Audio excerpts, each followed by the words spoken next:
Good evening, doctors. Thank you for joining us today.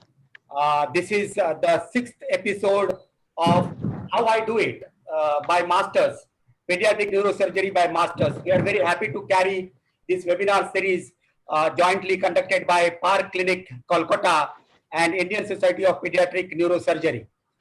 This is conceptualized by Dr. Kaushik Seal and very happy to carry this webinar series. This webinar series comes to you as a digital initiative by Health and You, always together, a joint venture with New Link Company Limited, Japan.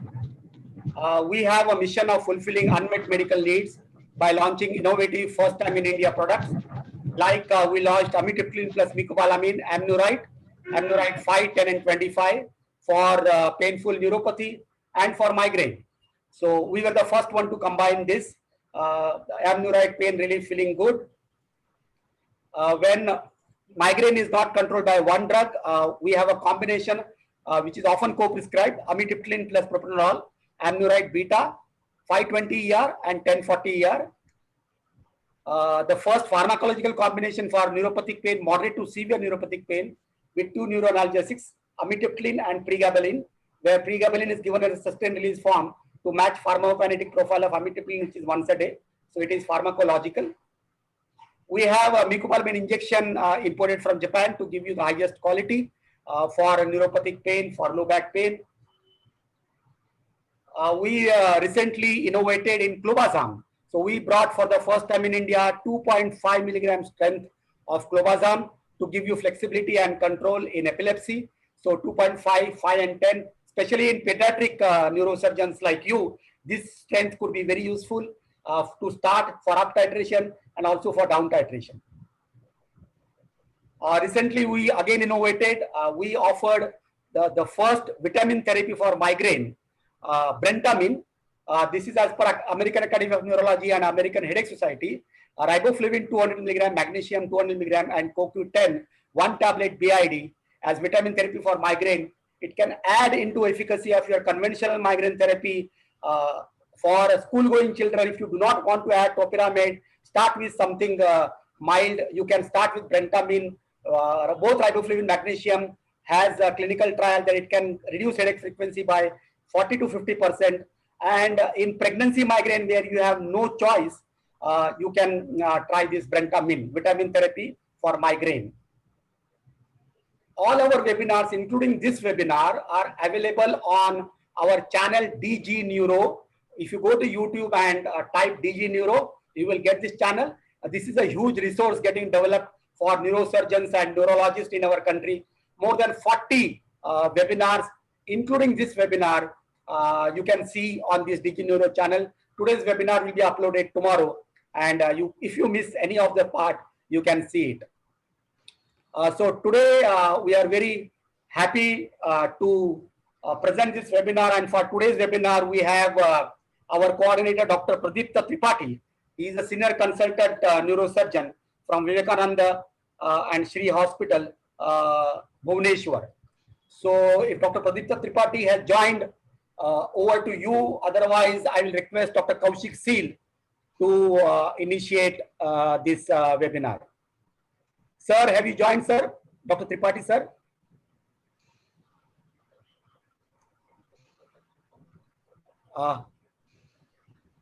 Sir, Dr. Seal, you can unmute yourself. Yeah. Has Dr. Tripathi joined? Yeah. Yes, sir. He has joined. He has joined. Okay. Sir, please unmute yourself, sir, Dr. Tripathy.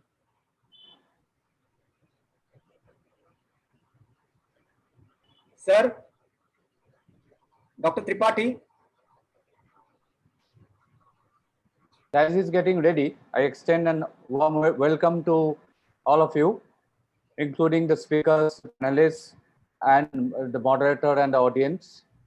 This is our last webinar of this series. And after this series is completed, we'll go for another. We'll try to organize another series of from the Park Clinic. In this whole series, we have tried to show videos, mainly operative videos, and to sticking to the basics as is required by the junior neurosurgeons or the neurosurgeons who are in training. And so the focus is on how I do it, how the operation is of these operations are done along with the videos. And we'll introduce two expert speakers of today. The first speaker is Dr. K. Sridhar. He is a senior consultant neurosurgeon and a director, Institute of Neurosciences and Spine, MGM Healthcare, Chennai, India. He'll be speaking on pediatric craniopharyngiomas. And the second speaker is Dr. Sandip Chatterjee. He is a professor and HOD of Neurosurgery, Vivekanand Institute of Medical Sciences, Kolkata, and also the HOD Neurosurgery at the Park Clinic, and is also the current president of the Indian Society of Pediatric Neurosurgery. And he'll be speaking on spinal intramedullary tumor with neuromonitoring. We have two eminent persons in the discussion panel, Dr. Sanjay Behari, who is a professor and HOD Neurosurgery at SGPGIMS, Lucknow, and Dr. Manas Panigrahi, HOD Neurosurgery at KIMS, Hyderabad. And to moderate the whole thing, we have Dr. Pradipta Tripathy, Senior Consultant Neurosurgeon, Vivekanand and Shree Hospital, Bhubaneswar. Is Dr. Tripathy ready? I think he's getting the things sorted out. Meanwhile, may I invite Dr. K. Sridhar to start his talk on pediatric craniopharyngiomas. Shall I share my screen? Yes, please, sir. Yes, yes.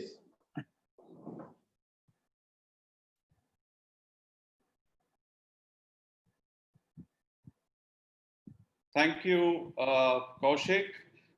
Thank you, Park Clinic, and thank everybody for inviting me to this How I Do It and this session. So my topic is on pediatric craniopharyngiomas, basically talking about the surgical nuances on how I would deal with these lesions. So craniopharyngiomas, as you all know, are a challenging entity, and it has got an unpredictable natural history, and the sequelae, long-term sequelae of various treatments are so varied that the ideal management has been debated for several generations of neurosurgeons. And in the absence of class 1 evidence, we really don't know what is the best mode of therapy. So there are different classifications of how you would classify a craniopharyngioma, but basically what surgeons would like to know is whether it's intracellular, prechiasmatic, retrochiasmatic, or totally intra-third ventricle. People who use the endoscope use this classification, which is again 4 in types.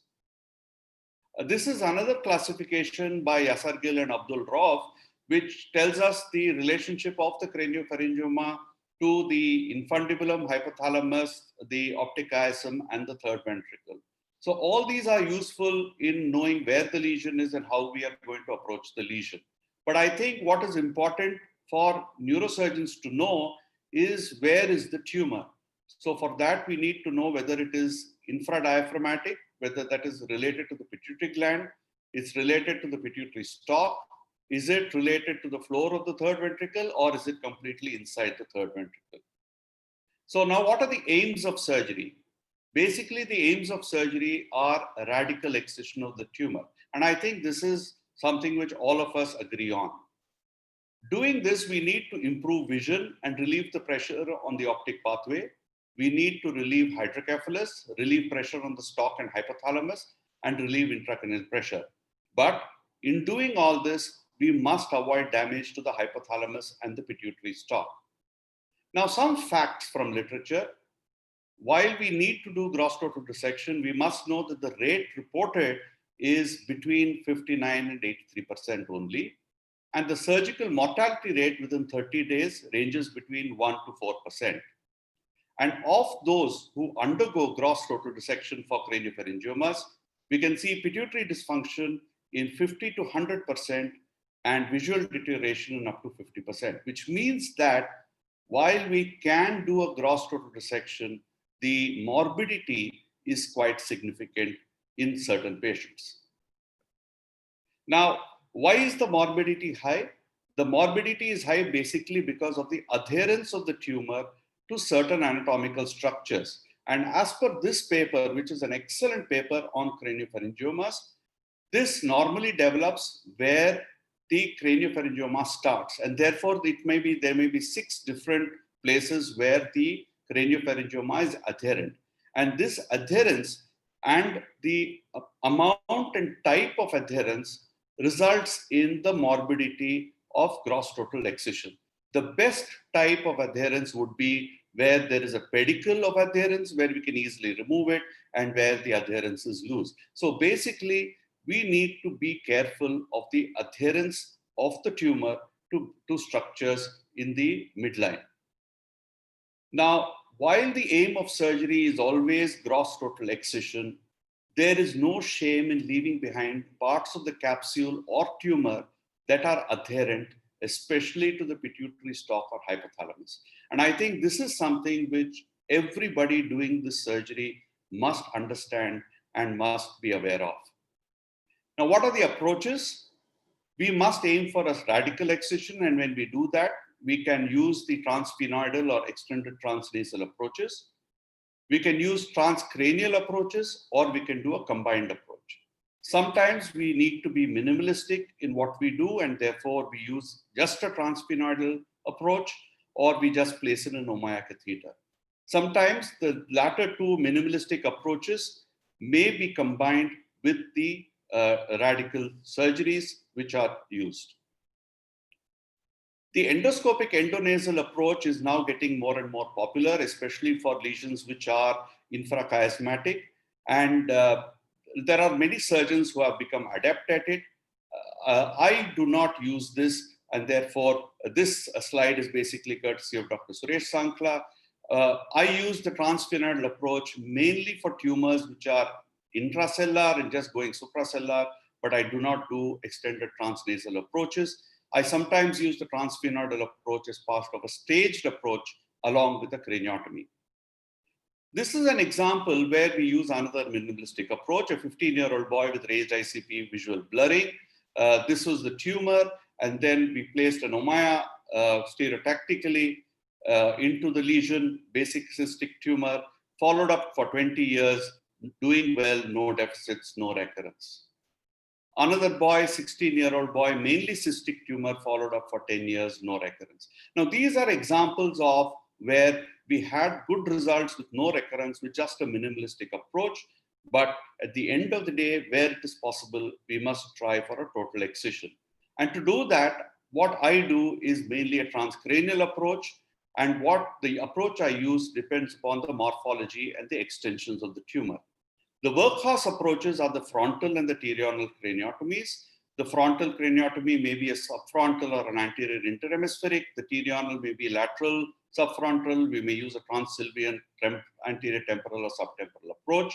Now, the transcallosal approach, I do not use very often because this is basically a basal tumor. This starts from below the brain, and therefore, in my mind, using a transcallosal approach generally does not work for this. I perhaps have used it only in one tumor where I combined it with another approach just to get to the third ventricle. So we must know our anatomy before we start operating on these, because we need to use multiple corridors, as you will soon be seeing. The subfrontal approach is used for lesions in the midline. What I do is a unilateral or bifrontal scalp incision. I always make the key burr hole and turn it into a craniotomy, which goes up to the midline. And I always make sure that there is lateral enough access to the sylvian fissure. Now, when we do the subfrontal approach, there are multiple corridors which can be used. You can use the interoptic approach, which is the commonest area where we go in and remove the craniopharyngioma. You can use the opticocarotid approach, which is also used. You can use the lamina terminalis, or for tumors which go further lateral, you can go lateral to the carotid, between the carotid and the tentorium. Now, one thing is that as tumors go more and more lateral, it is preferable then, rather than a pure subfrontal approach, to do a pterional approach. Now, when I do a pterional approach for lesions which extend laterally to one side in craniopharyngiomas, because they are basically lesions which are there in the midline, I extend the craniotomy up to the midline as well. Not like a classical pterional, but I extend the craniotomy more to the midline. And where I want to go to the temporal base, there also I extend the craniotomy. So the pterional approach, while the approach, the positioning, everything is like a classical pterional, but the position of the head and the extension of the craniotomy depends again on the tumor. This is an example of a child presenting with hypothalamic symptoms. While the sagittal plane, you can see that it's extending to various regions. In the axial, you can see that it's basically restricted to the medial compartment. So we did a subfrontal approach, opening up of the arachnoid. You can see the optic nerve. It is very important to preserve the olfactory tract, which you can see here, and keep that under the arachnoid.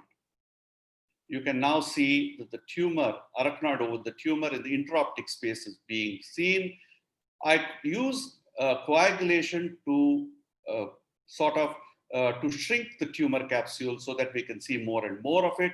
The video is running fast so that we can save time. And then debulking. Once you debulk, then you can see other structures, the opposite side, that's the optic nerve of the opposite side coming into view. And then you can start dissecting the tumor capsule of the contralateral optic nerve, and then soon of the contralateral carotid artery. Now, shrinking under low bipolar strength is a very useful technique, especially if the capsule is nice and thick. Now, remember one thing, that you will see the carotid artery, opposite carotid artery under the opposite optic nerve and not lateral to it as is classically drawn in diagrams. So this is something which you must understand. Now, you keep debulking the tumor. This is the frontal part of the tumor. And then what I always then do, now this is still in the intraoptic space. Once you do that, you have to start dissecting the tumor off. Arachnoidal dissection is very important. Now I'm going to the lamina terminalis. Now this is the lamina terminalis behind the optic chiasm. The idea of going to the lamina terminalis is that when tumors rise up superiorly towards the third ventricle, this forms a corridor where not only you can debulk the tumor, but you can also ensure that the top part of the tumor has come down. So here we did not have to do much. We made sure that the top part of the tumor had descended with debulking, and then finally we have removed the tumor. You can see the basilar artery here. There is some tumor left on the pituitary stalk, but the rest of the tumor has come out. So this is at the end of the tumor removal. And then this is the post-operative scan. We have followed this girl now for 7 years with no recurrence. This is a 7-year-old girl with visual difficulty, lesion extending from the midline to the right. You can see how the tumor has gone towards the middle cranial fossa here and then also into the posterior fossa. So we did a right pterional craniotomy for this patient. Again, this is the right optic nerve. This is the tumor in the intraoptic space. We are now removing the arachnoid in the opticocarotid space. And the ICA is seen there.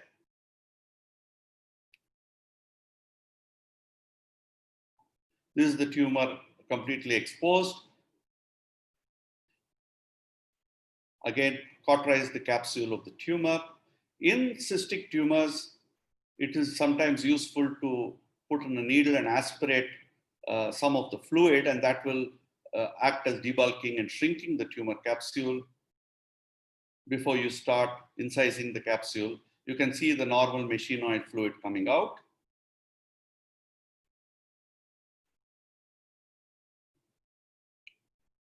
So this is in the carotico-optic space. Now, when there is a capsule like this, which is nice and thick, it's a very useful thing for a surgeon because it gives you a nice hold where you can actually move the tumor capsule away from other structures. Now, when you are dissecting the arachnoid here, you must be careful of the choroidal vessels and keep the arachnoid intact and make sure you do not buzz any of the vessels here. Use a micro dissector and push the arachnoid away. Remember that the adherence happens only in the medial aspect along the pituitary hypophyseal axis and hypothalamus, not laterally, and therefore if you stick to arachnoidal planes, you can get the lateral tumor out, and that's very, very important. Again, buzzing a little bit to shrink the tumor and make sure that the planes are maintained. Once this is done, you cut that, debulk some more. The idea is you keep debulking the tumor so that more and more of the capsule falls into the space that you have opened up. Now, there may be sometimes thick calcification like this. Now, if the calcification is intracapsular and you have a nice thick capsule, there is no problem. You can use your instruments to remove this. I also sometimes use rongers to crush calcification and then remove it. But you must be very careful that you should not pull at any of these calcifications, because the calcifications sometimes may be adherent. Calcifications which lie on the capsule, if the capsule is itself calcified and you find that structures are moving with that, then that's the dangerous calcification which you should be careful about, and you should not be very aggressive to remove. We are now reaching the lateral part of the tumor there in the depth. Now, what you have to do now, because this tumor is extending laterally,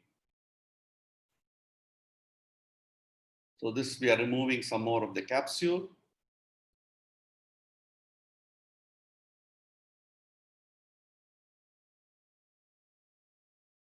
So we go now to the intraoptic space, look at the tumor there.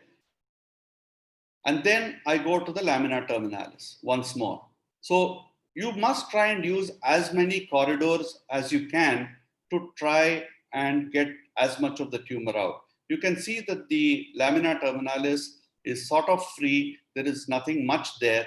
And therefore, there is a little bit, but you can push it down. And now the lamina terminalis, third ventricle, is free of the tumor. There is some tumor in the intraoptic space, but that we can dissect it from below. We then go to the subtemporal approach, because if you remember the scan, there is a lot of tumor in the subtemporal approach. Therefore, the craniotomy has to go to the temporal base. I normally retract the anterior temporal lobe. I don't go directly laterally. I retract the anterior temporal lobe and then go to the tentorial edge. And then from here again, it's a question of arachnoidal dissection and debulking of the tumor. You can see the tumor in the depth. It is a little out of focus here, but there is arachnoid, and then that's the tumor there. You dissect the tumor, and then once more, you debulk the tumor and start taking it out.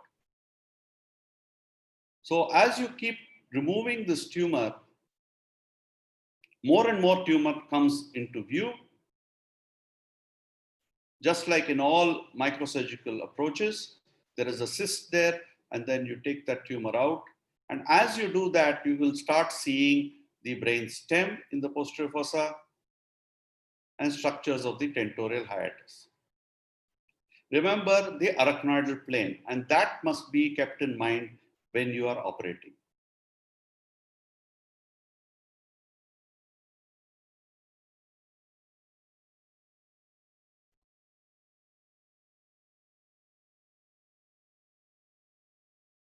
So as you remove this tumor, you will slowly see the surface of the brainstem. You'll see the white surface of the brainstem. And you must keep to that arachnoidal plane and make sure you don't injure anything there. There you can see the brainstem. Now, as you go, you can connect this tumor to what you have done lateral to the carotid artery. And both these corridors will then join together, and then the tumor can be removed completely.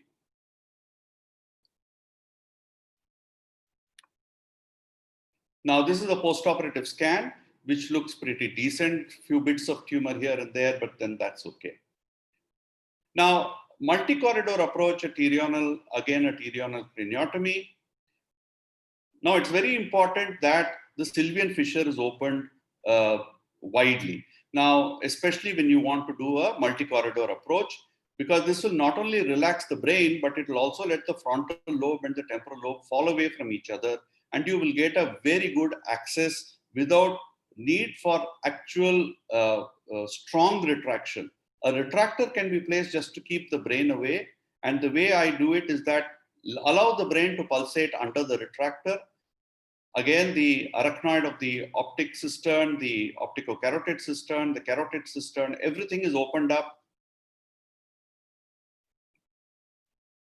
So now we have the tumor seen in the intraoptic space. That's the opposite optic nerve. Now, using high magnification is important in children, especially because the spaces are so small. So it is better that you use high magnification of the microscope, shrink the tumor. Again, tumor capsule, you'll get more space. You can see more things in the opposite to you. Aspirate if the tumor is cystic.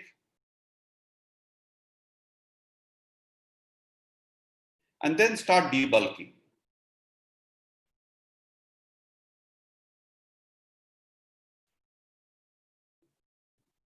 The importance of debulking cannot be emphasized. I mean, it is the most important thing in all these tumor surgeries.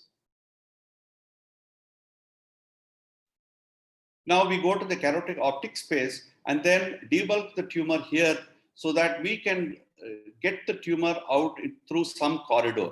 So if you make the tumor smaller and smaller and let it shrink under the right optic nerve where it is, then you can get the tumor out. So here again, the capsule is being dissected. I like using this flat dissector with parallel to the inside of the capsule because that takes out a lot of tumor.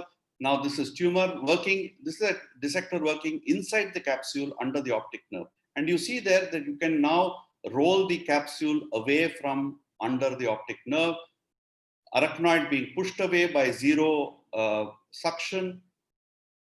That is again very important in dissection. You need to use that, learn how to do that. And then slowly the capsule starts coming towards the intraoptic space and away from under the optic nerve. Next again, the lamina terminalis. Sometimes this can be tricky because the whole optic chiasm is pushed superiorly. So you have to be careful in your dissection there. Get to the plane and then open up. Now, the problem in this patient was that there's a large cyst superiorly, and therefore the capsule was very thin. Thin capsules present difficult dissection. Thin capsules present difficult dissection, and you have to be very careful about how you dissect this capsule away. You must only take it out if it comes out, like here, it is tending to come out, but if it doesn't come out, you must not force it. Here, again, in the intraoptic space, dissecting the arachnoid as far as possible and removing the tumor. Once you come to this stage, you will soon see the basilar and the branches of the basilar. And that's when you should be also careful. And that's why the arachnoidal dissection and arachnoidal layer, that's the basilar branches, basilar and its branches, you must be very careful of. And that's what you should be looking at. Again, go to the intraventricular part, capsule dissection. If it doesn't come out, now I'll just show you that there is one place where you would like to stop because that's the hypothalamus. And you don't want to, it's not coming off. So you want to stop there and not go further.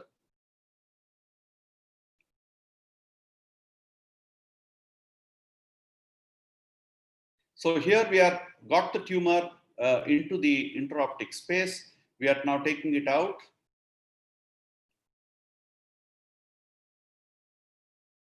And that's the dorsum sellae that you can see there, and all the tumor which is actually dipping into the sella is also taken out.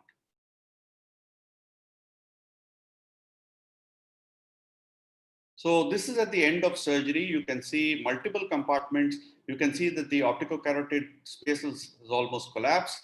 This is the lamina terminalis. This is the intraoptic space. We put a little bit of fat or muscle into the sella because we thought we had gone into the sinus. We put a little bit of fibrin glue there, and then that's the end of surgery. Now, sometimes the tumor is just under the chiasm and optic nerve and going retrochiasmatic, and that is a problem. Now, what I want you, what I want to show you is basically just this point. Using cautery there is difficult. So I put a bit of cottonoid to protect the chiasm when I'm doing that. So basically, this is what one needs to do. And sometimes this is difficult. When I do this tumor, I often wonder whether the approach should be from contralateral rather from the ipsilateral side. So, and I've been discussing with my neuroradiologist on whether we can actually look at a clear picture to see the relationship, whether the tumor is retrochiasmatic. So you have to sometimes look at all corridors, develop corridors, and then remove the tumor. Now, this was a 12-year-old girl operated 7 years earlier, subtotal excision and Ommaya reservoir placement done, presented with decreased conscious level. She came to us with this scan. And then what we did was, because the previous wound was not very good, we did a supraorbital craniotomy, and sometimes that can also be done. Now, this calcified bit was so stuck to the tuberculum sella and the whole hypothalamus, everything was moving with it. We stopped after removing the cystic component of the tumor, and then we put an Ommaya reservoir there. We've given her radiation, and then we are just following her up. So the principles of surgery are to individualize the approach depending on the tumor location and extensions. Arachnoidal dissection is very, very, very important. Combination of corridors is also important. You must watch out for adherence. And the other thing to watch out is for the pituitary stalk, because as far as possible, you must not damage that. A combination of methods is also good. And if there is a recurrence which you think you could operate and remove, you should. I will end by this case. Operated twice, 3-year-old girl, subtotal excision and Ommaya placement done elsewhere, came to us drowsy with decreasing vision. Now again, look at the chunky calcification. And I remembered my talk in 2001 in the INDESPIAN meeting on craniopharyngiomas, pediatric craniopharyngiomas, where we found significant calcification in 19 of 29 cases. And this sometimes can be a problem. And what we do is we remove it as far as possible, and then we put in an Ommaya. But that was not the end of the game. She developed a large subdural hygroma, which then had to be tackled. But the child is doing well. We are waiting for the child to grow up a little bit. We're just following her up. So in conclusion, craniopharyngiomas are difficult tumors, and as surgeons, we need to plan and be ready to adapt. It is important to discuss all possible options with the parents, and this is very, very important. They need to understand what you're doing. And as a surgeon, do what you are comfortable with, not what somebody else is comfortable with. It is very important that you deliver the best to the patient, because the end result is a good patient. So thank you very much, and I invite all of you to the first virtual international conference of the Asian Congress of Neurological Surgeons in December, and this is the website where you can get all the information. Thank you so much.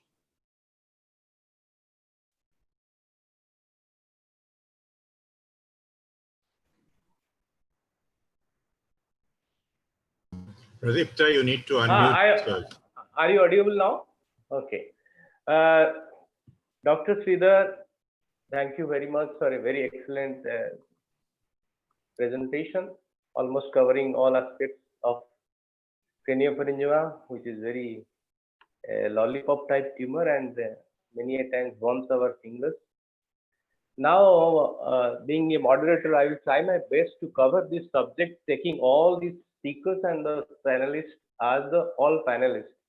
I'll go one by one put my choice of things so that they can elaborate more. Now, first, let me go to Dr. Sanjay.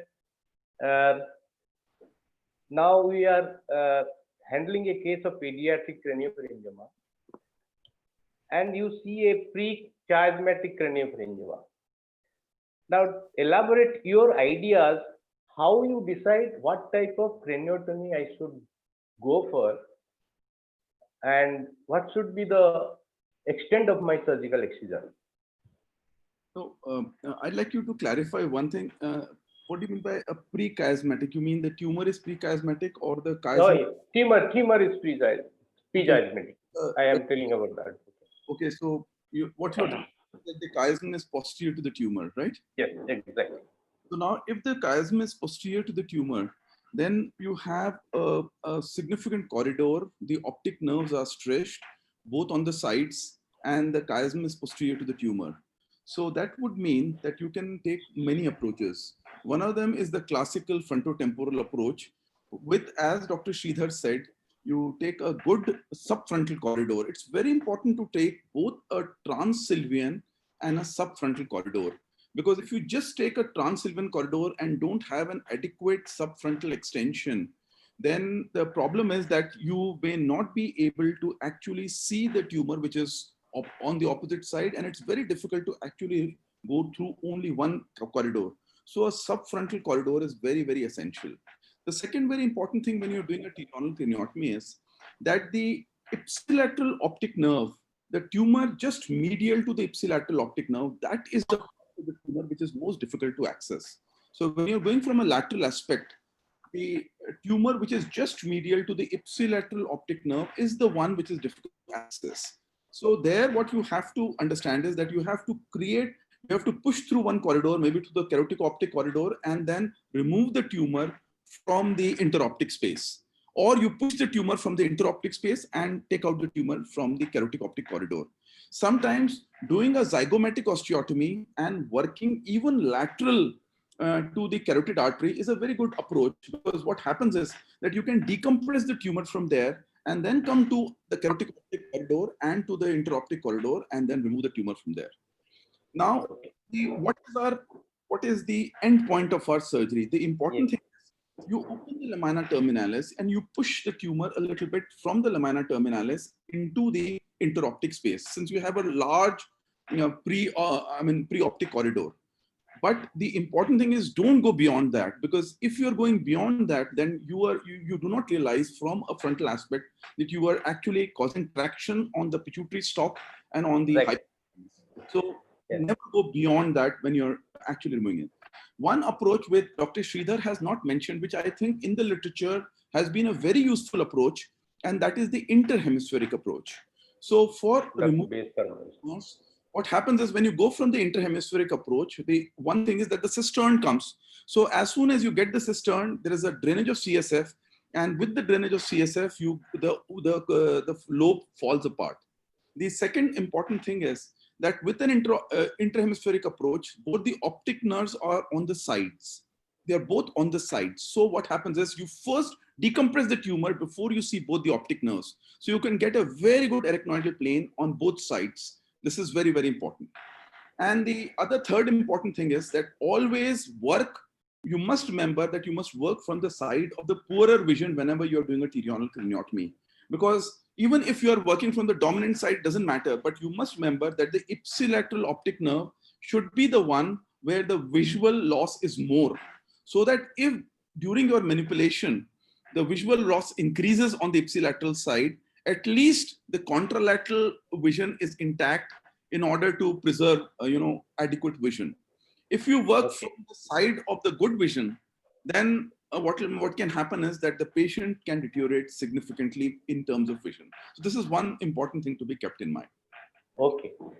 Now let me ask Dr. Manas, does your surgical approach, particularly craniotomy, I am talking of first craniotomy, does your surgical approach vary if the tumor is solid, significantly cystic less, and or if it is now more cystic, small, solid, And second question for you, how does your craniotomy approach differs for retrochiasmatic? I mean, tumor lying behind the chiasm, retrochiasmatic and large tumor.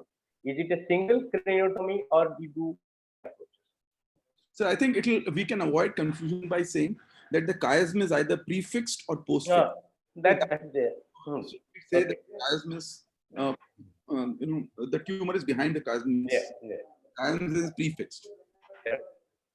Yeah, means as Dr. Sridhar was showing a video of retrochiasmatic craniopharyngioma, that it is a little difficult to do. When it's retrochiasmatic, one has to do a more of temporal craniotomy and then work a carotid-optic and lateral to the carotid.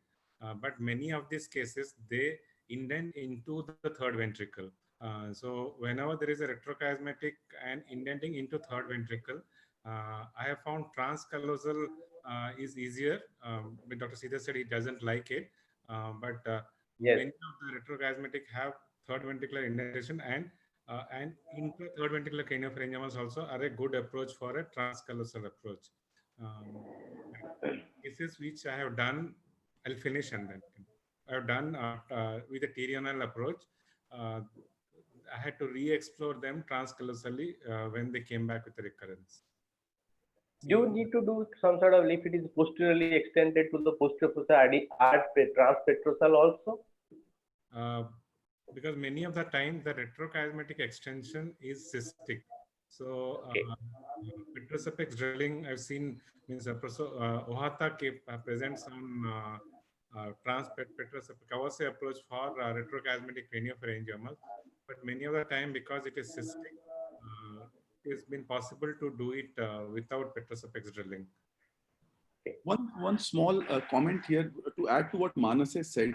One maneuver which I found very useful was that if there is a tumor which is going right up, reaching up to the foramen of Monro, and a part of it is cystic, so it's actually coming to the foramen of Monro from the suprasellar region right up to the foramen of Monro, then you can just expose a little bit more of the frontal lobe. And then in the initial part, what you do is go transcortical, transventricular, and either subchoroidal or transforaminal and decompress the cyst. And then take the basal corridors, either subfrontal or transsylvian, and remove the rest of the tumor. So in the post-operative imaging, rather than pulling the entire tumor from below, just decompressing the cystic part from above and then coming back to the subfrontal part and then removing it is a very useful maneuver. When I said I don't like the transcallosal, I don't like it as a primary approach. But like Sanjay just now mentioned, if the tumor is going so far superiorly that it's presenting at the foramen of Monro, then it will form a part of one of the corridors rather than the main approach. Because doing a transcallosal for a basal tumor, you will be transgressing multiple pile layers, and that to me doesn't make sense. You would rather use that as an adjunct corridor rather than as a main corridor. That's what I was trying to say. Okay, thank you. Can I ask Dr. Sandip? Most of the pediatric craniopharyngioma are associated with hydrocephalus. How do you handle this hydrocephalus? Do you do regularly VP shunt, or you prefer third ventricular endoscopic third ventriculostomy, or you just prefer to do a radical excision of the tumor? That's all. I think that I don't think I ever do a VP shunt for a craniopharyngioma. I think if you can resect the tumor, I do of course a certain amount of them endoscopically. And if you can resect the tumor, I think most of the time the hydrocephalus is taken care of. If you're still worried, you can leave an EVD temporarily, but I've never had the necessity to do a shunt preoperatively for a craniopharyngioma. I think Sridhar, you would agree with that as well. Yeah, totally. I mean, I think a shunt is unnecessary. I think the idea is gross total excision. So the worst I've had to do is a big cystic lesion, which we approached transventricularly with an endoscope. And we found that there was a big, as Sridhar showed, a big calcified portion below, and the cyst was below that. So I ended up doing a frightful thing. We ended up going back transnasally. and then pulling up the catheter and placing the catheter into the cyst from the, rather pulling down the catheter and placing the catheter into the cyst to the transnasal endoscopic approach. And that was like a combined transventricular and transnasal, and I only had to do it once in my life. And I prefer not to do that again.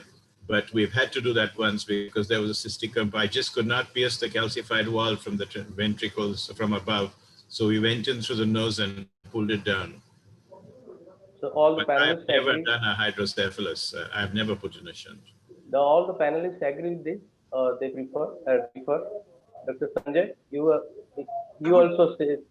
Also place a lot of emphasis. I think Dr. Sridhar will also place a lot of emphasis now on the transnasal endoscopic approach for a craniopharyngioma, which is in a particular area. So just I'm sorry, you're not here. So I would, shall I repeat it again? Yeah. So I would say that a lot of surgeons, I think Manas and Dr. Suresh Sankla will also agree with this, that going endoscopically, going to first the sella, and then drilling a little bit of the tuberculum serrae from below, just cutting the anterior intercavernous sinus, the part of that, and removing, just going to the planum area, and then just going superior to the pituitary gland and removing a lot of tumor from there is a very, very good approach. The only thing is, CSF leak is a problem, but now as we are becoming more and more adept with that technique, we find that a lot of tumors can be removed. The only, I would say, the caution is that, when you see the entire capsule, you want to remove the entire capsule, and that's where you cause a mistake sometimes. So just leave a little bit attached is a good option to the hypothalamus, and to the base of the ventricle is a good option. But just and removing is a good option. Okay, now let us put some light on how do you manage, sometimes after the cyst is filled up, there is many a times patient complains of headache, and there is chemical meningitis. One question. And second is, do you do bipolar coagulation when you are handling the tumor close to stalk, pituitary stalk? Okay. How do you handle chemical meningitis? Number one is the patient is always on a bit of hydrocortisone in the perioperative period. So that is the basic thing of chemical meningitis. Second is when I'm near the pituitary stalk, or basically if you keep the arachnoidal planes, I never use coagulation other than on the capsule, and that is at very low. If I have to, like I showed, I put a cottonoid on something which I feel has to be preserved, and then use the cautery.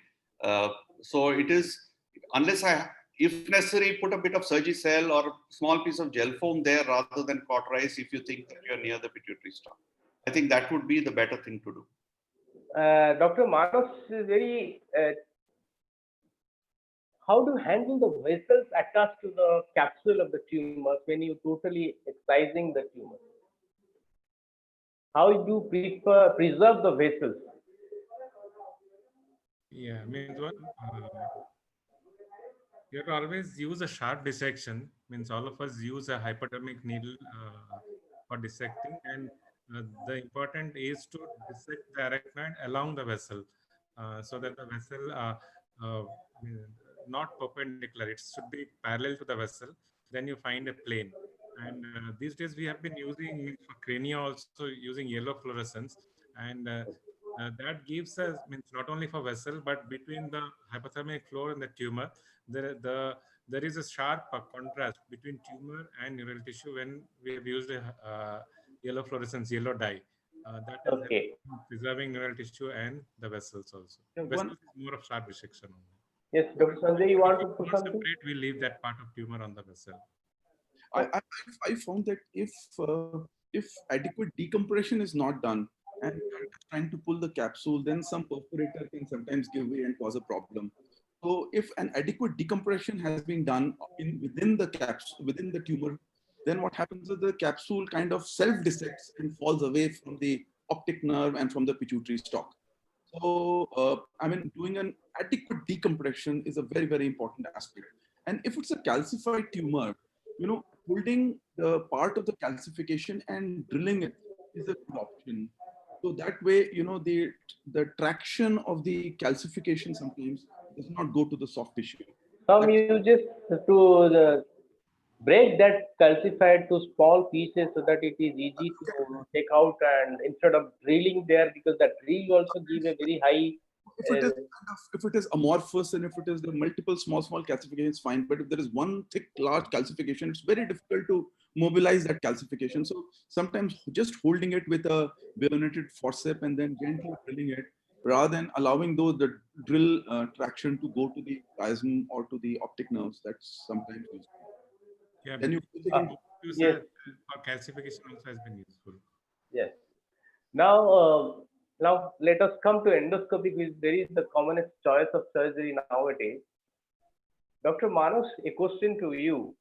You select all cases of craniopharyngioma through endoscopically, or there is a preference, like there is a cystic craniopharyngioma which is there in sella and suprasellar, and the solid part is above the sellar part. So do you prefer that tumor to be taken out specifically in pediatric case group through a transmenodal approach, or now your choice of surgery for all such craniopharyngioma is endoscopic approach? No, I do not prefer endoscopic, means transnasal, either microscopic and endoscopic for all craniopharyngioma. It's only if it's an infracellular or if especially infradiaphragmatic. If in the T2 weighted images, we find the diaphragm is clearly seen. The T2, the hypointense line in the T2 is well seen above the tumor. Those are the only cases we do transnasally using both microscope or endoscope. Otherwise, all other cases which I do transcranial.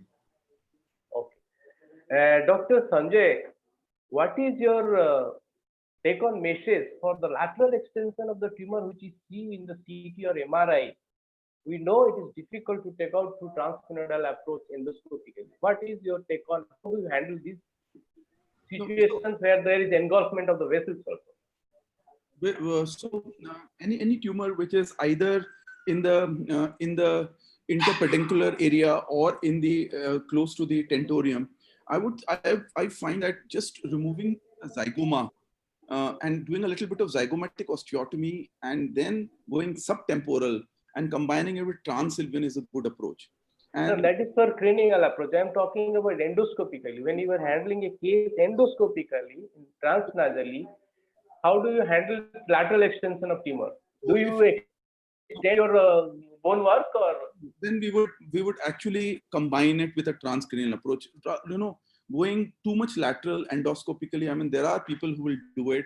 Some people will go to there are a lot of papers now. They are trying to do all sorts of things through endoscopically by doing lateral extension, anterior extension, all these things. So I just want to know whether we have started doing all these things, or it is still we prefer selectively craniotomy for if it is a lateral extension, if it is stellar, suprasellar, midline, yes, and it's approachable, then endoscopical, transmenodal. Dr. Sridhar? I think especially because this is meant for people who are beginning and younger colleagues, I think we must keep it simple. There are people who are doing many things through the nose endoscopically, going laterally. But rule of the thumb is endoscopic transnasal, even extended transnasal approaches are for basically the medial tumors. And if they go further laterally, it is not preferred. You can do it combined or staged with a transcranial, but not only transnasal. Now, before I stop this discussion, because already we are 20 minutes, let me ask Dr. Sandip, is the approach to your surgery or your decision for radicality of surgery or extent of surgery differ when you can get the histological variant of the tumor from the MRI finding, like whether it is papillary or adventinular? Could you get my point, Dr. Sandip? Yeah, I mean, I'm not sure that I worry too much about the histology. With the pediatric craniopharyngiomas, most of them are of one type, as you know, and you really don't have too much of a trouble about that. I am not particularly concerned about the histology when I plan my approach. I don't think there is a great deal of relationship between the two, particularly in pediatric craniopharyngiomas. But I am definitely more conservative than a lot of other people. You know, for example, we're talking about big calcifications. I know Sanjay was talking about drilling it out. You know, I've left lots of chunks of big calcifications, particularly the big ones in the base.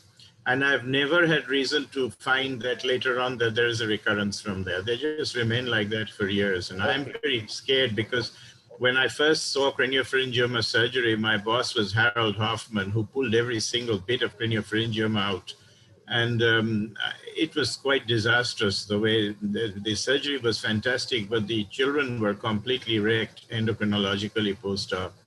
So I was sort of trained initially with a reaction to that I have become very, very conservative. And certainly I don't pull any big calcifications out at all. I just leave them. I don't think that they make a great deal of difference if you do. Okay, Dr. Manas, this is a question. What is your take on this craniopharyngioma? Do you prefer the life to be prolonged by multiple time aspirating the sea, putting intracavitary thing with a lot of morbidity, or go radically excise the tumor and face the consequences or the outcome? You're talking on cystic tumors? No, I'm talking of cystic craniopharyngioma. Yes, cystic means the first attempt should be to remove as much as radical safely without creating hypothalamic disturbance or endocrine disturbance. And if it recurs, then you can always place a reservoir and do multiple aspiration or use intracystic bleomycin also. But cystic craniopharyngioma is difficult to treat. But when you go for a re-exploration, it's better to think of an alternative approach so that the extent of excision can be better. But many times you'll end up with multiple aspirations, and multiple aspiration is not a morbid procedure because it is done as an OPD basis. Okay, Dr. Sanjay, I will put you the toughest question. Dr. Sridhar has shown only one post-op picture, and we are surgeons never shown craniopharyngioma patients post-op at least 5 days after post-op or follow-up patient. Let us put some light. How do you handle left-right imbalance in these patients? Left-right imbalance follow-up post-op craniopharyngioma patient. So, first thing, just one small point I'd like to add before that. There is one procedure which we found very useful, and that is if there is a cystic tumor which is going right up to the lateral ventricle, then going endoscopically through the transcortical approach. So transcortical, transventricular approach, going endoscopically and removing that cyst and doing a third ventriculostomy simultaneously. That really takes care of the hydrocephalus as well as the cystic component of the tumor and also gives you a biopsy. And then radiotherapy has a dramatic role in children who are above 5 years of age in these patients. So sometimes, post-operative, you get some tumor there, but when you give radiotherapy, you find that there is a dramatic improvement in the craniopharyngioma. So I think that the role of adjunctive therapy rather than radical surgery is very great, and we need to pay more attention to that. Coming to electrolyte imbalance, one is if there is a preoperative patient who is slightly in altered sensorium, then I would definitely do 3 things. One is he may be suffering from hyponatremia, which is a frequent problem here. The second important thing is hypothyroidism and hypocortisolism. These are 3 very important things. And if there is a patient who has a lot of psychiatric problems sometimes, then this patient may be having hyponatremia. That's very important. The other thing is that a patient may be having diabetes insipidus, and yet the urine output may not be significant. But when you get sodium done, then you find that the sodium is progressively increasing in these patients. And so a sodium increase without increase in urine output is also a very important sign of diabetes insipidus. because what happens is that these patients are dehydrated, and if you get a CVP done, then you will find that because of dehydration, the urine output doesn't increase, but the sodium goes on increasing because of free water. Whatever free water is there, that gets cleared. In the first day after surgery, we try to just balance the fluid and just correct fluid. But the important thing is not to correct it measurement by measurement, but 1/3 less than what the total output is. So if we can match it, then we match it, because we don't want to give vasopressin, because giving vasopressin there can later on cause a problem that can result in fluid retention later on. But after the second or third day, if the urine output in consecutively for more than 2-3 hours is more than 200 ml, then we would definitely call our endocrinological colleagues and give vasopressin either once or twice a day. But continuously also monitor the central venous pressure and also monitor their urine output, just to make sure that there is no overloading. Dr. Manas, what is the recent advances in pediatric craniopharyngioma cases in surgical field? Besides this endoscopic approach and craniotomy, surgical craniotomy excision, anything else has come up in recent times to give a better prognosis in pediatric craniopharyngioma cases? No. Surgically, like, Sridhar, do you have anything to say as far as recent advances is coming? Surgically, as such, there is nothing much, but only perhaps use of interferon for cystic craniopharyngiomas when you put in an Ommaya reservoir has been tried. You could do that, but as such, surgically, I don't think there is any new technique. Even doing the transnasal extended approach, that is just, if you ask me, just one more corridor. And I think we should look at it like that, rather than saying, are you going to do a transnasal or are you going to do craniotomy? I mean, it's not competing. They are all trying to make things easier for both the surgeon and the patient. Thank you. We'll stop here for the discussion part of. Dr. Yes, Sridhar, yes. he wanted to comment on. Dr. Suresh Sakla wanted. Hi. Dr. Sanjay. Can you hear? No, I just wanted to say, when the new things came, Sridhar mentioned it just now. It is the alpha interferon, which is intracystic instillation, is a new thing and very promising. And I think that one should be mentioned. Otherwise, very well discussed. Right, sir. Right. So a lot of questions are still there, but there is a lot of lack of time. We are not able to discuss. We have brilliant panelists. They are answering, and I think all the audience would have liked it. And there are a lot of questions. I request the audiences who are hearing this, they put their questions, and we'll put this to the respective speakers and the panelists. They will answer you by WhatsApp or by email. Now we'll switch over to our next. Which is thank you, Dr. Manas, Dr. Sanjay, and Dr. Sridhar for an excellent discussion. We will now go to Dr. Sandip, who will speak on intramedullary spinal intramedullary tumor and neuromonitoring. The second part, neuromonitoring, is really taking up in recent times, and which is really giving a brilliant result as far as surgical outcome is concerned. And now I invite Dr. Sandip to start his talk. Okay, is my screen visible to you? Yes, yes. Yeah, it is visible. Okay, thank you. So I'll do this a little briefly, because it's nothing as exotic as craniopharyngiomas. It's a very straightforward problem.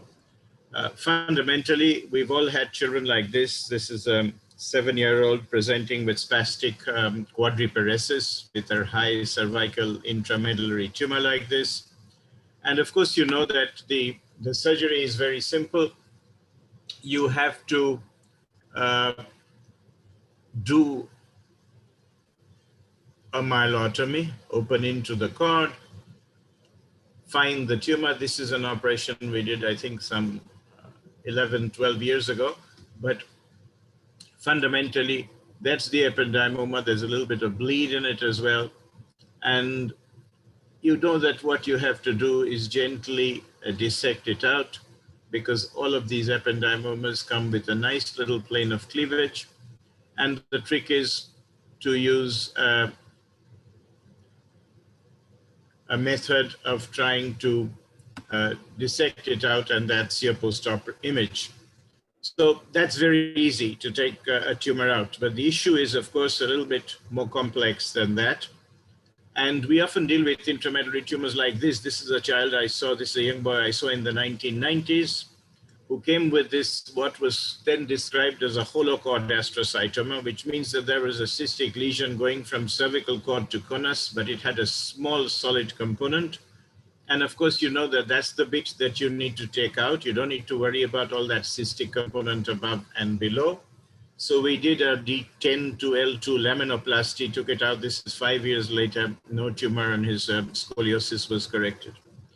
But the first thing is therefore on the exposure. And if you're going to do a child, of course, the question is that it's much better to do a laminoplasty than a laminectomy. Typically, what we like to do is an open door laminoplasty, which means I tend to use a drill to drill off completely on one side, partially on the other, and then we green stick and open up the entire lamina, say 3 or 4 lamina. And I tend to put a retractor in to hold it open throughout the procedure. At the end, most of the time, I just use 2 Crowley stitches like you can see here to stitch that entire laminoplasty flap back. And I think that's important to understand when you're particularly doing multi-level laminectomies, because the laminectomies with these intramedullary tumors have to be wide. And if they're extensive, you can definitely cause deformities. With the ependymomas, the basic principles are much easier. They're to do a total removal, of course. And most of the time, you can get a very nice plane of cleavage between the tumor and the brain. And the cord, that's the corticotomy. And you can see, or the myelotomy, and you can see the pinkish ependyma. I tend to use pile sutures, but sometimes I don't. With a tumor like this, which is nice and bulky and big, I find the pile sutures are quite useful because they allow me to dissect out. Again, I'm very cautious with bipolar diathermy, like you heard in Sridhar's talk. I just diathermize those small vessels. Most of the time, the bipolar forceps are used for dissection and for spreading apart. And then, of course, you can get this tumor. You can get a nice plane of cleavage between the tumor and the cord, and quite often it's quite nice to take it out. I don't really like these very much anymore, but I did use them a lot initially. So the aim, of course, is not only to get a full exposure and to take out the tumor, but it's also to make sure that your patient goes home without neurological deficit. And that's what brings us to the subject of intraoperative neuromonitoring. And to understand that if you have a tumor like that, your access is through the midline in the back, then the fundamental concept is that you avoid any form of damage or traction to these structures, which are, of course, the corticospinal tracts, which you don't want affected in any way. And therefore, when you talk about monitoring, what you're trying to do is to monitor the corticospinal tracts, and you do so by stimulating at the brain, recording here at the right down there at the neuromuscular junction, in fact, at the end of the muscles, so that you can make sure that the integrity of the corticospinal tract is maintained while you take the tumor out through a posterior midline approach, as in this case. So where do you stimulate? If you stimulate in the head and you record, you can do EMGs, you can do motor evoked potentials, or you can put in a catheter like this, which is what we now increasingly use. This is a D-wave recording catheter and record directly from the distal spinal cord itself. So various methods of stimulation exist. The recording is either the single pulse D waves or the pulse train muscle MEPs. And these are the two fundamental things that we use. The motor evoked potentials are basically responses from the corticospinal motor system. They're very, very useful for majority of the cases. Professor Vedran Gelatis, with whom I'm seen in conversation in one of the meetings we held in Calcutta some years ago, was the first to talk about a direct recording and the so-called, what he called the D wave. This is particularly useful because fundamentally the D waves are non-synaptic, unlike the muscle MEPs, which are polysynaptic, and therefore, of course, if you are recording D waves, you don't have to worry about having neuromuscular, avoiding neuromuscular blockage because there is no synapse through which they grow. So this is fundamentally how the monitoring works. You try and go through the back and ensure that you do not interrupt the corticospinal tracts, and you do them by recording motor evoked potentials or by recording D waves. What about anesthesia? Of course, intravenous inhalation anesthesia is preferred. I'm not going to go into the details of that, but of course you know that we measure the TIVA and the BIS, or the bispectral index, as a method of trying to work out the depth of anesthesia when we are doing this. The other small thing, in addition, when we use intraoperative neuromonitoring, is to use bite blocks, because you really don't want a situation where you stimulate the patient's masseters to contract and have your endotracheal tube bit into two when the patient is lying prone. Fentanyl is a very good drug. A lot of drugs have been used. Of course, you know you cannot use volatile agents. I have to say that in our practice, what we tend to do is to get baseline MEPs and D waves right at the beginning. Our anesthetists then do actually paralyze the patients, because by the time you expose the dual laminoplasty and open the dura, the effect of the muscle relaxant is then gone. And that way they avoid using too much intravenous anesthesia, which in a small child, if you use too much of intravenous anesthesia, they take ages to wake up. And I hate going back to my office with the child still asleep in the intensive care and not waking up.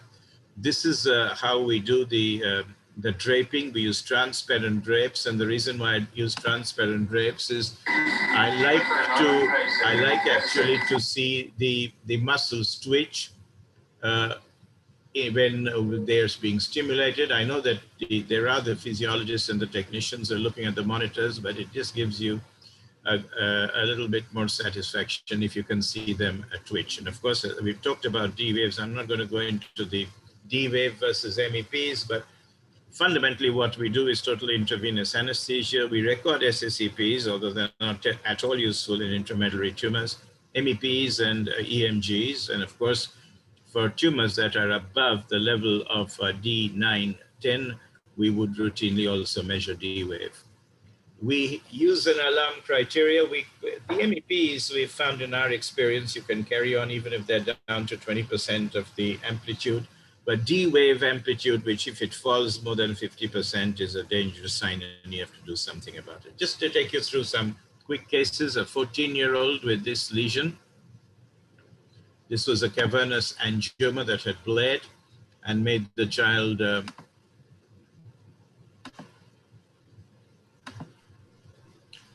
paraplegic. And of course, these cavernomas are particularly difficult things, because if you see them incidentally, you wonder whether you should operate on them. And then later on, if they bleed, then they produce severe neurological deficit.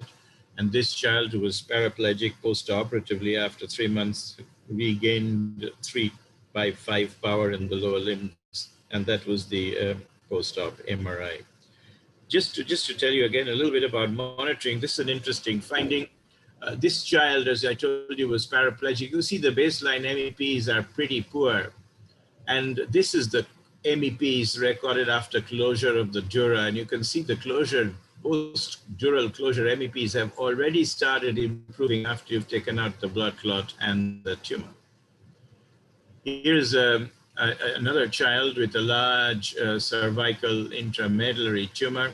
And I'm just sharing this. So this is the pre-op, that's the post-op image, but I'm just going to tell you a little bit about the intraoperative neuromonitoring. Here again, you can see this is the pre-operative before, just after the laminoplasty, and you can see lower limbs, there's hardly any MEPs at all.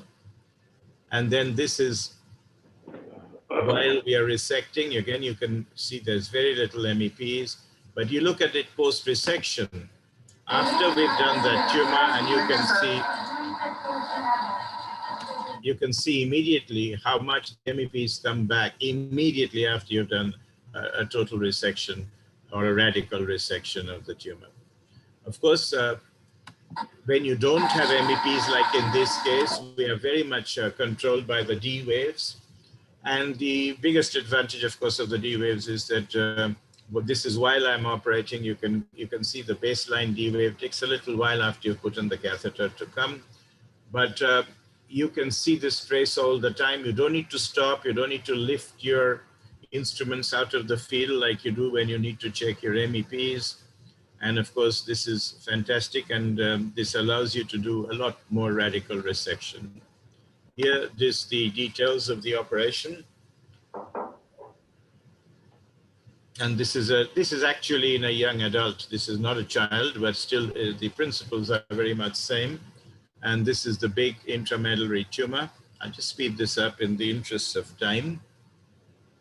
So this is how we position the patient, and this is the baseline MEPs that we always obtain. And then, of course, we expose the tumor.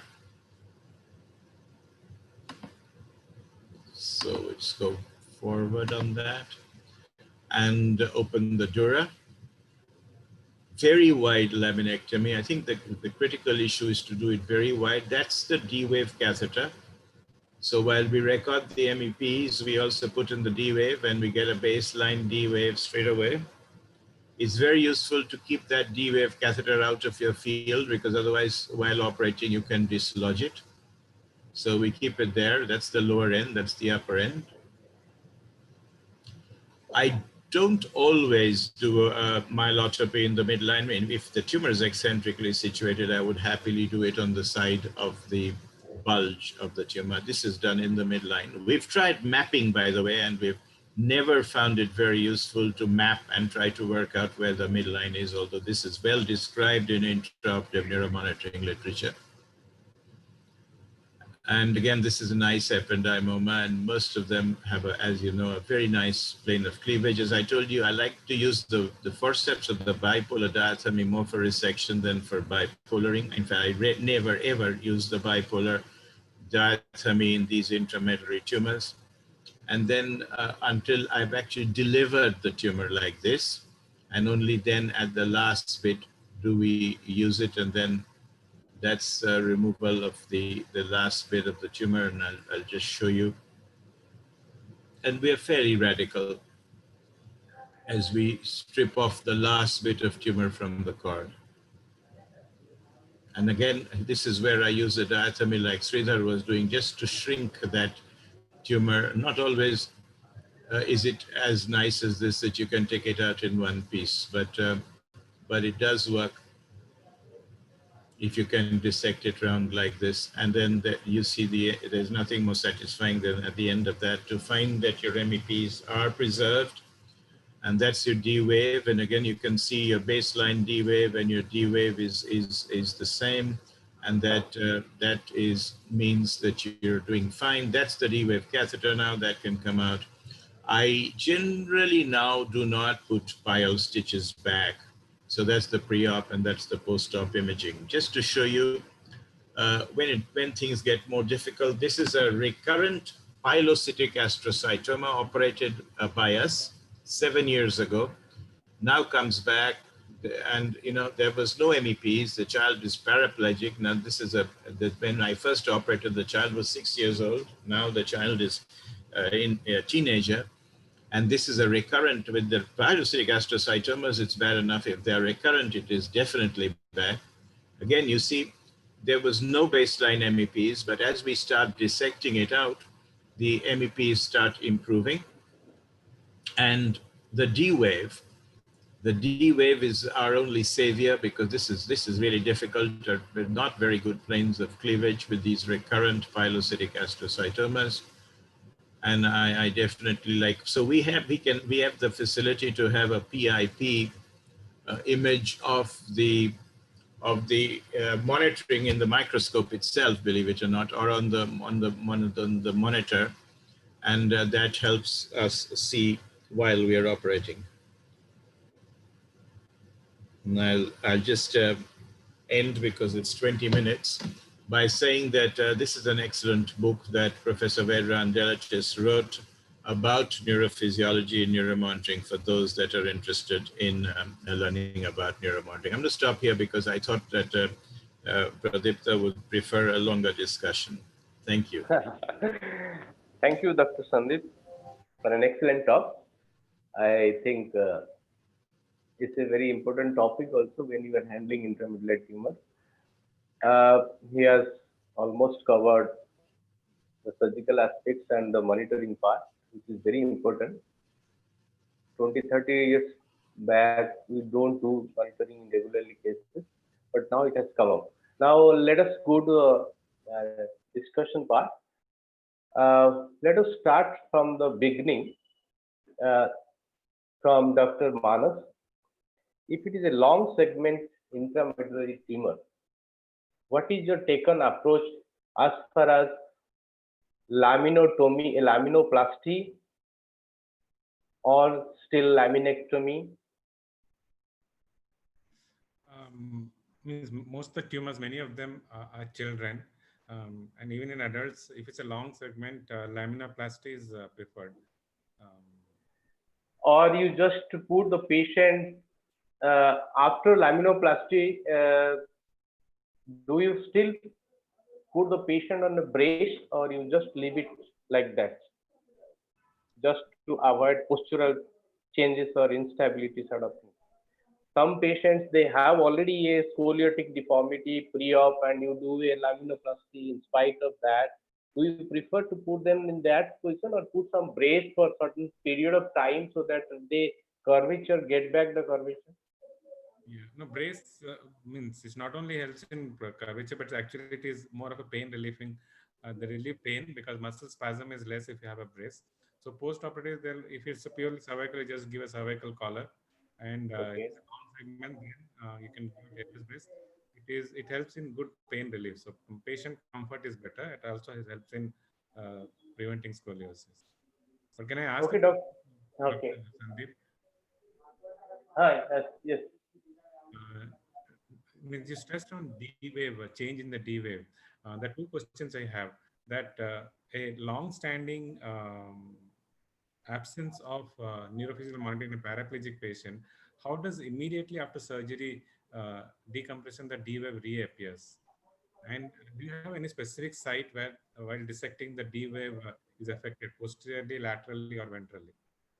So, no, the D wave, you see, with these, like the paraplegic child I showed you, there is no MEPs. So you have no baseline to go by, because when you do MEPs, there is nothing there. But it is very rare to have no D wave. If you have no D wave when you're starting, then the prognosis is very bad. So you will have a D wave in majority of the cases. It may be very, very low amplitude D wave, but you are likely to get some D wave. If you get no D wave at all, in addition to no MEPs, then that's very bad prognosis in terms of neurological recovery.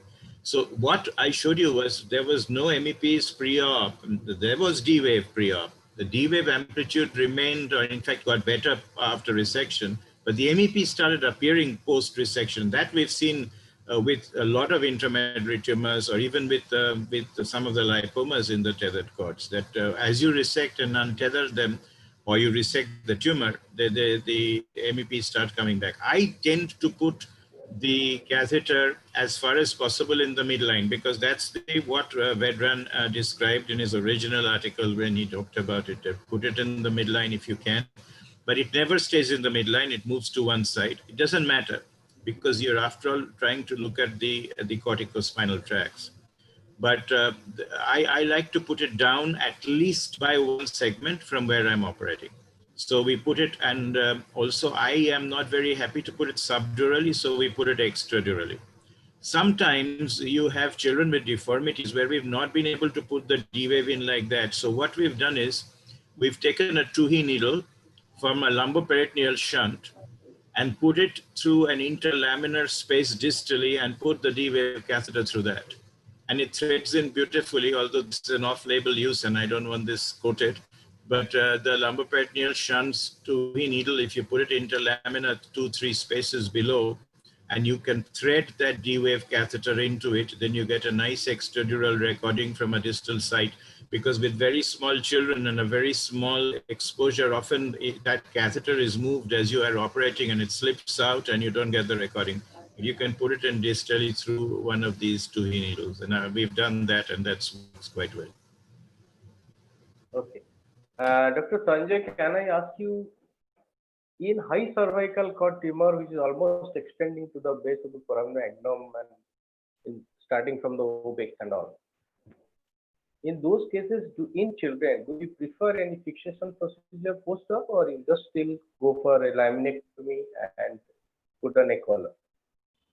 No, we would always prefer to do a laminoplasty rather than a laminectomy. But I mean, you know, it depends sometimes because of lack of time or something, you would still go in for a laminectomy. But if there is no scoliosis, then because all the other elements are intact, so a collar is usually not required in these cases. You know, and the children also tolerate the collar very, they don't tolerate it well. So I think why I am telling, many times because of the high cervical cord injury damage, there is the muscles of the neck, they are very weak. They don't keep the neck in a very straight extension or different position. They always like this. That's why I asked, do you prefer to do some sort of procedure, or you just put on a collar? Sometimes not even a collar. I mean, if it's just a laminoplasty or just a, we just don't put in a collar because the body is intact, facets are intact. So that means we don't put in a collar. Okay. Dr. Sridhar, what is your myelotomy site? Is it depending upon the tumor location intramedullary only one side, or it is midline? Then only you prefer myelotomy in the midline, or it is in the lateral myelotomy? Generally speaking, the majority of tumors present in the midline, and actually, if you look at the axial cuts of the MRI, you can make out where it is presenting, and sometimes you can actually see the posterior median sulcus sort of opened out. So you have to very carefully study the MRI and then decide. You can go lateral. We have done some cases through the lateral, through the dress zone. And that is equally good, but majority are through the posterior midline myelotomy. Now, I'll just make a comment on what you said previously in your conversation with Sanjay Behari on the head drop. Now, that is because of the muscles between the C2 spinous process and the occiput. If those are completely detached and not sutured back properly, you will get a head drop. Second is, for the cervical spine, it's very important to maintain the posterior tension band. And it is that can be maintained if you remove the entire the spinous processes and the interspinous ligaments, everything together as one, and then remove that and then do the bone work of laminoplasty separately. This is something which we have found to be useful because then the posterior tension band is retained, and you should also try to retain the posterior muscles of which are attached to C2. So that's very important to avoid having the head dropping like you just mentioned. Okay. So if I could just add a small comment to this discussion, what Sanjay said, I absolutely agree. You know, when you're doing C2 and you're going to do C1, C2, it is very difficult to do a laminoplasty, let's be honest. So you end up doing a laminectomy. The only thing that we would do is, if we do a laminectomy of C2, I tend not to separate any of the muscles from C2, but to cut C2 bilaterally and lift the whole thing up with the muscle like a flap. So when I put C2 back, all the muscles remain attached to C2. I think that's very important to avoid head drop in small children. and you don't need to fix them at all. But I think it's very important to try and preserve the attachment of the various nuchal muscles to C2 when you're doing a laminectomy of C2. Dr. Manas, I want to add something. Dr. Manas? No. Okay, now a question for you. How do you handle the bleeding in a vascular tumor, intramedullary vascular tumor? Do you use coagulation, or you don't do anything, put a patty and put surgical weight? And what is your approach to the closure? Do you regularly close for good pial sutures or not? Second question. No, I do not put pial stitches to open to expose or not to close, just approximate after the pia means margins, but keep it together, but no sutures applied. For hemostasis, means it's better, as Dr. Sandip was mentioning, it's better to avoid coagulation, use some Fibrilab and wait for the mechanical hemostasis. If it doesn't stop, the last option is to use at a very low setting coagulation, but if it's intramedullary hemangioblastoma, then we coagulate the tumor, not the surrounding tissue, so that it shrinks, so you get a plane to dissect around. Whether you go for Adam-Quiz, artery of Adam-Quiz, that vessel's feeder is first coagulated, particularly hemangioblastoma, so that you get a control over the tumor bleeding during surgical excision. No, means Adam-Quiz, we don't coagulate, but we do tumor devasculation. The feeders from that vessel. Feeders only. That is and getting the tumor all around, that you take care of the feeders to the tumors only. Yes. One small thing, there are 3 techniques of approximating the spinal cord after the tumor has been removed. One is actually you apply very thin pile sutures and then suture them, and that prevents tethering from occurring. I mean, sometimes the other is very simple. Just take layers of Surgicel and you apply on the posterior aspect. That also keeps the 2 margins together. And then there is a very nice technique which has been proposed by Dr. Daljit, and there what they do is they just take a small forceps and pinch the arachnoid together. So what they do is they don't touch the spinal cord, but they pinch the arachnoid over the cord at multiple levels, and that also keeps the arachnoid together and it reforms. So these are 3 methods of bringing about approximation. I think the arachnoid welding technique is one which was regularly used by Yasargil in all his cases. And I think many of us have seen it, and I have started doing it after we saw it. But it requires a little broad forceps under low power to do that. And when you open the arachnoid also, you must be careful to preserve it and make sure it doesn't get torn, and you should open it nicely. Dr. Sandip. Now, okay, let us continue. Yeah. No, I was going to say I don't close the pia routinely. I do exactly that. I approximate the arachnoid.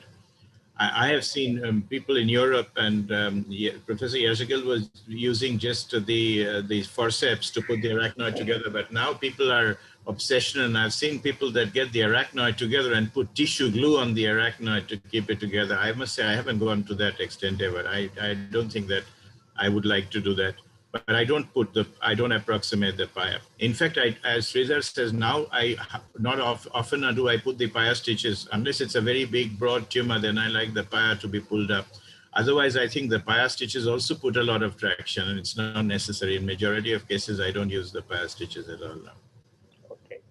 Dr. Yes. Dr. Manas, you want to ask something? Yeah. No, I want to comment. One thing is laser also helps in hemostasis. There are 2 questions for Dr. Sandip. Dr. Naik and Dr. Ved Prakash have asked the same question, that do you use ultrasonic aspirator? And if you use, what are the settings you use? Because in your videos, you did not show that you use it. Yeah, I have to say initially for these astrocytomas, I used a lot of ultrasonic aspirators. But now, as we've done monitoring, I have become much more reluctant to use it as radically, because I have seen when you're using the CUSAs, particularly along the margins of the tumor, we've had problems with D waves, we've had problems with MEPs dropping. And I'm sure that they actually do cause a little more harm than we imagined them to do before. So I now do use it very, very much more selectively. I'm much more happier to try and use to dissectors and dissect around the tumor, as I showed you, than to try and use CUSA. If it's a very big tumor, I would use it to debulk the tumor, but I'm very careful not to go to transgress towards the edges of the tumor with a CUSA. And I really don't think it's quite as safe as we thought it to be. Dr. Manas, nowadays, a lot of things has come up, intracranial tumor, radicality dissection, excision by use of fluorescent dye and all these things. Does it has come in spinal cord tumors, intermedullary spinal cord tumor? We have started using this thing. We have started using, and in ependyma, it is usually it gives good fluorescence when, especially in ependyma, but astrocytoma it has not been so good. Okay. But it has not been widely used. It's okay. Dr. Sanjay, what is your choice of neuromonitoring in intramedullary tumor? Is it still sensory, or it is motor, or depends upon the tumor location? Yeah, so I mean, I don't have as much experience as Dr. Sandip has, but I mean, just if you give me just permit me just Go ahead. Just tell you a little bit about each one of them, because many of the people will not even know what it is. So, sensory evoked potential, what you do is you stimulate at the peripheral nerve, and then you put either recording electrodes in the epidural space or in the sensory cortex. Right. So what you are doing is you are measuring the posterior column, right? So which Right. means this is an indirect way, because you are not actually measuring the corticospinal tract. You're only measuring the posterior columns, and you're going through the posterior columns. So sometimes you will actually, the signals may decrease or may disappear, and yet the patient may remain completely intact. Then there is another important problem. If there is any scarring there, supposing there is any scarring there, or if there is, then it will not appear well. And there is an averaging of waveforms. So sometimes you may cause a damage to the corticospinal tract without realizing it, because the signals will take some time to disappear. So that is the problem with somatosensory evoked potential. The second is spinal cord evoked potential, where you put where you put both the stimulating and the recording electrodes in the spinal cord, either in the intrathecal space or in the epidural space, and then you can actually see the recording relative to the tumor that you're removing, above and below the tumor. The third is myogenic motor evoked potential, which Dr. Chatterjee was talking about. And here you're doing a transcranial stimulation and measuring compound motor action potentials in muscles. So what happens is that you can actually see that, and that is very effective. The only problem is the muscle relaxation has to be removed, because you cannot give muscle relaxation if you're using this. Yeah, that is, and if you are measuring at the level of the conus, then it is very difficult to measure this. And the fourth is the direct or D wave measurement, where you are again giving transcranial stimulation and measuring either in the epidural space or in the just below the tumor, or in the intrathecal space just below the tumor. But in this also, the catheter might sometimes get dislodged. And in children less than 4 years, this cannot be used because the corticospinal tract has not fully developed. But this is the most sensitive index, because any decrease of less than 50% means that there is going to be a definite deterioration, because this is directly measuring the corticospinal tract. So these are the 4 methods which are used, and this is how, these are the pros and cons of each of these methods. Okay. Can I ask Dr. Sridhar, now what you do? Can I just comment on one of the things that Sanjay was talking about? Go ahead. Stimulation. This is something that we used to do before, and a lot of people used to think one nice way of doing it is you stimulate the cord proximally and you record from distally, like you're recording with a D wave, and then you can check the integrity of the corticospinal tract. This has actually been shown to be completely useless, because extensive studies have shown that what happens is you have antidromic transfer of the impulse through the posterior columns. And therefore, you can damage the corticospinal tract, and you can still pick up signal distal to the tumor by stimulating the cord proximally. And therefore, this has fallen into disrepute. So with your 4 methods, this is one that no longer would be an acceptable method of monitoring corticospinal tracts in the intramedullary tumors, because it's well shown now that there would be antidromic transmission through the posterior columns as well. But the other 3 are absolutely. And the other thing is that with the corticospinal, with the D wave, what you're actually looking at is the fast conducting fibers of the corticospinal tract. And that's why they're so very sensitive. Okay. Dr. Sridhar, may I ask you, like now you are doing neuromonitoring, whether SSCP or motor. On the way you find there is waves, which indicates there is damage to the normal cord tissues. Do you stop there, or you just go ahead, excise the tumor, or you go for a second sitting? What is your take on this? It depends on the degree of depression of the waves. Like Sandip mentioned, which should not happen ideally, God forbid. If the waves go beyond less than 20%, then definitely you have damage. And once you have damaged, you're not going to do. But suppose there's just a 5-10% drop in amplitude, and then you can perhaps wait and see. Or most often what you do is just change your technique. You have done some pulling, pushing, something you have done to cause that. And most often it will recover in 5 to 10 minutes. The other thing is the D wave, which is again very sensitive, and that will, I think, because it doesn't do averaging, so that will give you a better recording, and that will really tell you whether you have actually done something bad or not. But I don't think we are going to stop surgery because of something. I think it's only the it helps you better your technique of removal of tumor, because it generally tells you whether you have done something. You have done a maneuver which is not really appropriate. Dr. Manas, can I ask you, do you want to say something, Sanjay? No. That products will sometimes hamper the waves. So just irrigation in that area will remove the blood products and actually improve the signal sometimes. The other potassium accumulation because of tissue destruction can also decrease the waves. So just by irrigation, that also washes away and the waves will improve. Changing the area really helps. Giving methylprednisolone sometimes helps. And of course, then you have to cease in one particular area and go to another area. These are some of the maneuvers that can be done. Right. So we have a 5-point checklist. If the waves go down, the first thing we do is ask for the mean arterial blood pressure. The second thing is look at core temperature, because particularly with children, you have a cold operating theater. Sometimes that can significantly produce lower signals. So we look at the core temperature. The third thing we do is then look at the bispectral index to see the depth of anesthesia.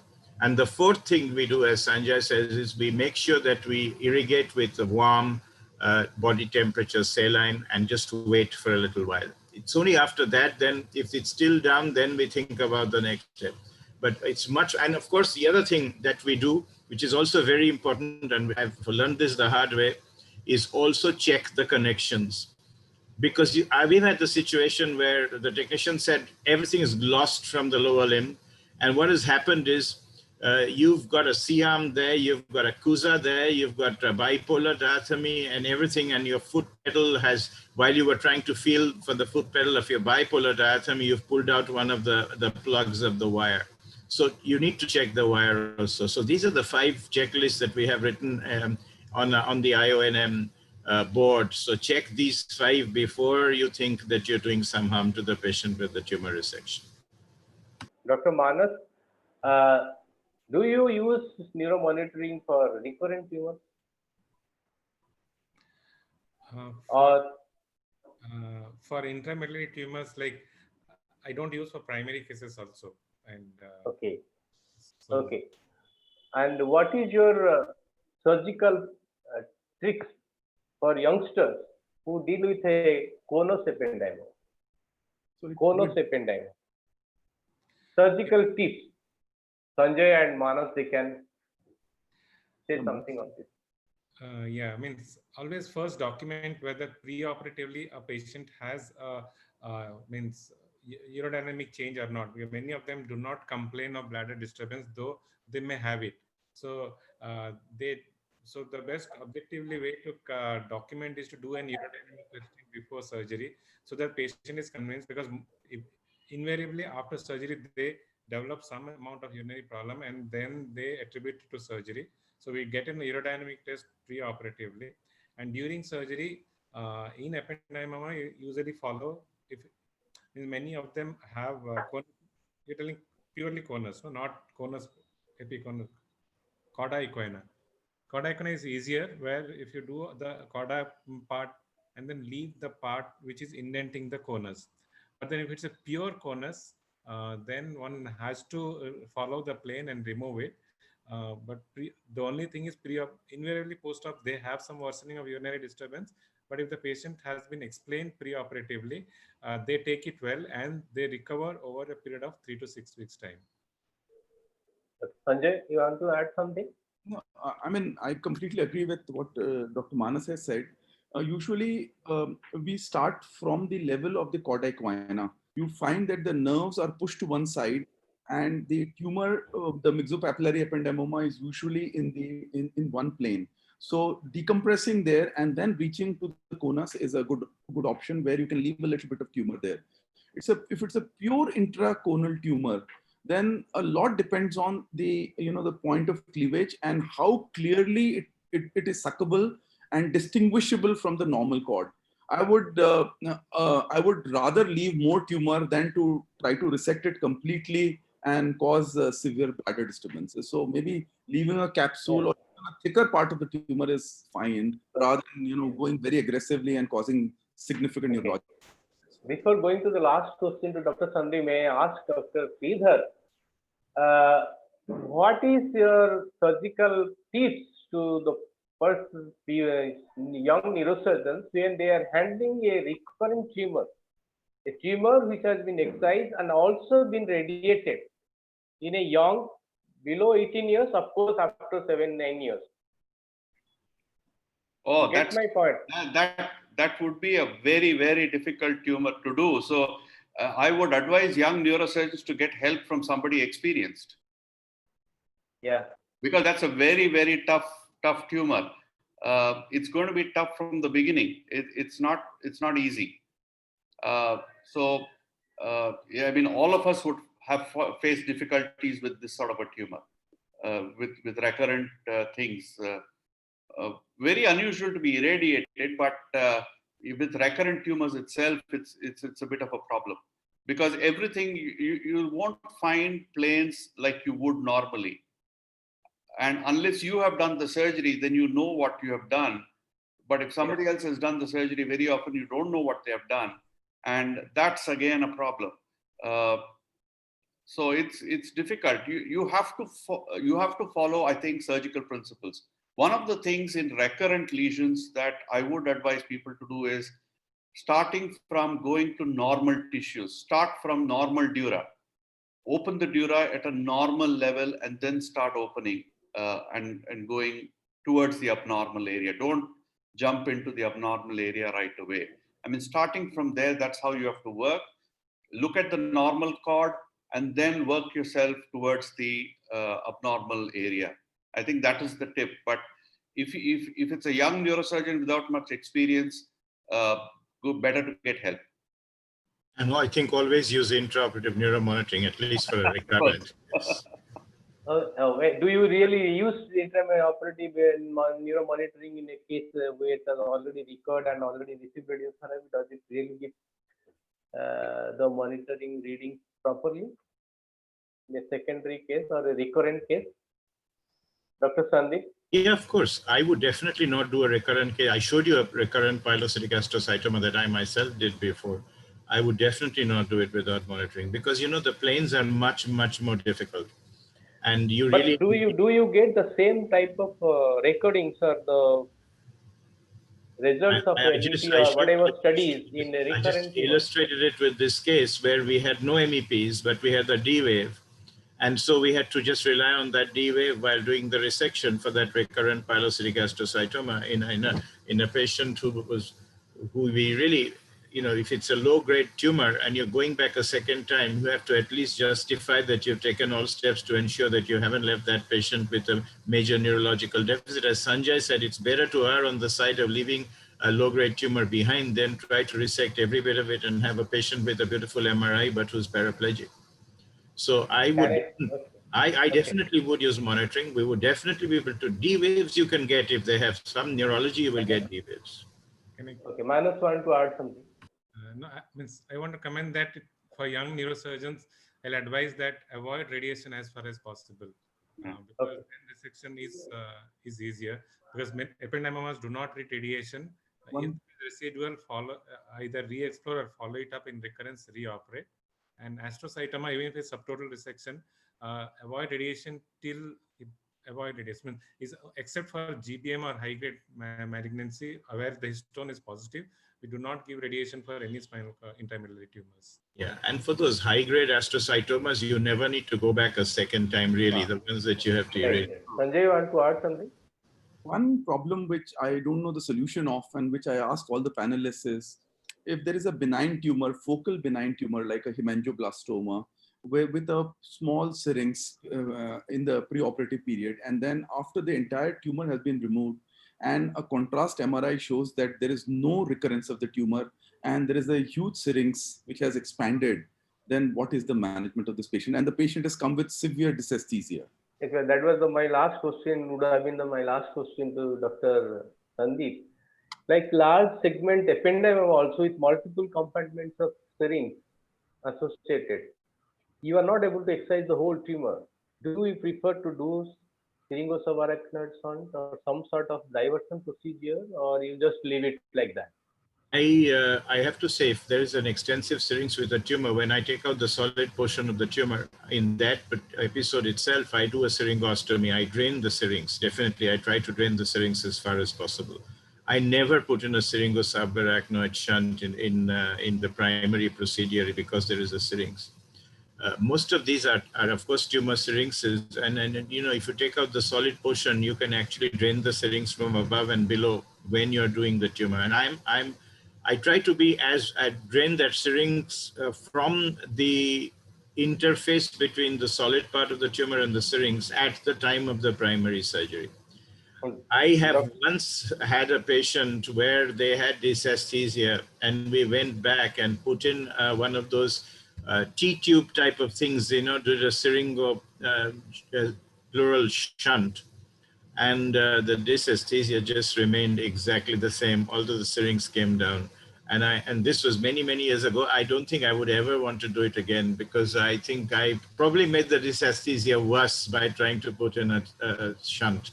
And I would definitely not try to do it again. But this is anecdotal, obviously, but I've only done one such case. What is your view, Dr. Sridhar and Dr. Manas, regarding Dr. Sanjay's question? Sandeep said, it is very important to open up the cysts above and below.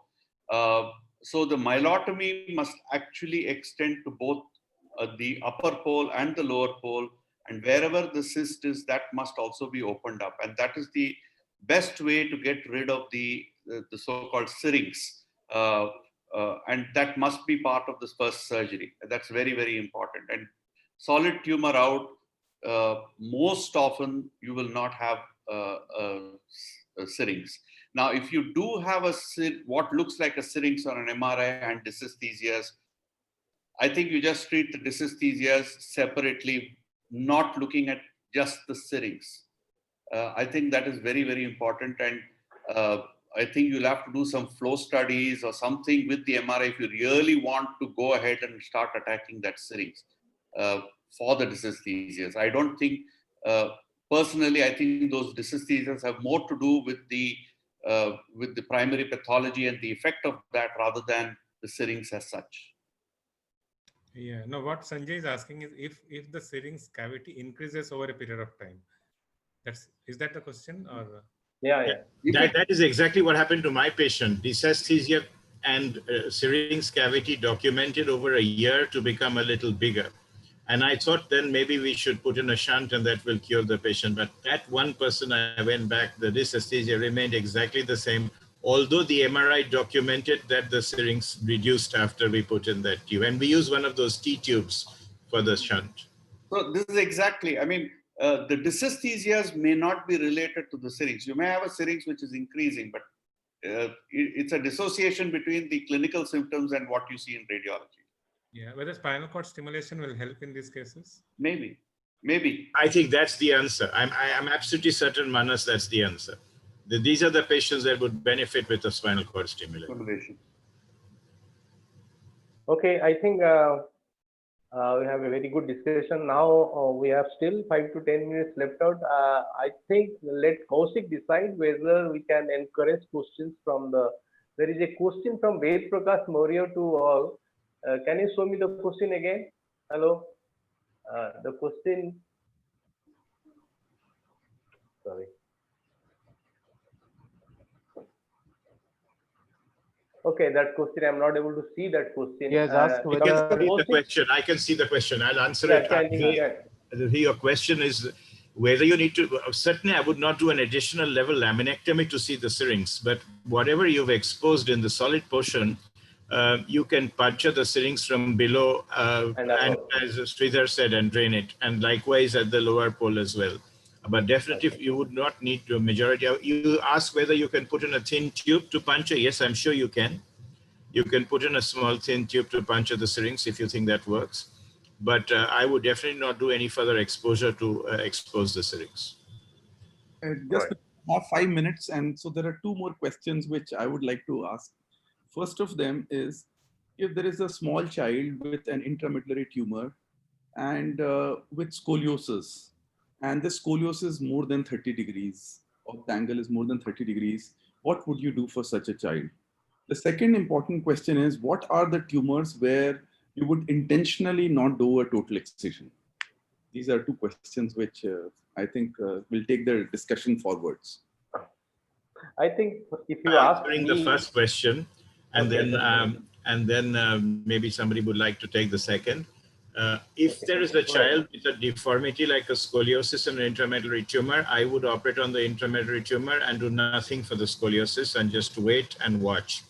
And a very large percentage of patients, there's a big series from Ann Arbor, there's a series from Japan which showed that you can, if this cob angle is less than 50 degrees, then a very large percentage of these children will have correction as they grow, and you don't need to do anything to their scoliosis. So I would watch them even up to a year before, if they even in a year after the surgery, there was not significant improvement or the cob angle was continuing to deteriorate, then only I would offer surgery for scoliosis. And as you know, we do it ourselves. We don't send it to the orthopedic team to do it. But I would not do it ever in the same sitting at all, with the sole exception of a tumor which is a C1, C2 or a craniovertebral tumor which has caused erosion of the joint or something. That's the only exception. But apart from that, I would never do it. And the second question is, so intentional subtotal removal. What are the tumors where you do an intentional subtotal removal? So the first one, Sanjay, you have already answered, a tumor in the conus. I think if you have a tumor, particularly a fairly small tumor in the conus, I would unhesitatingly say that I'm not going to do a radical removal.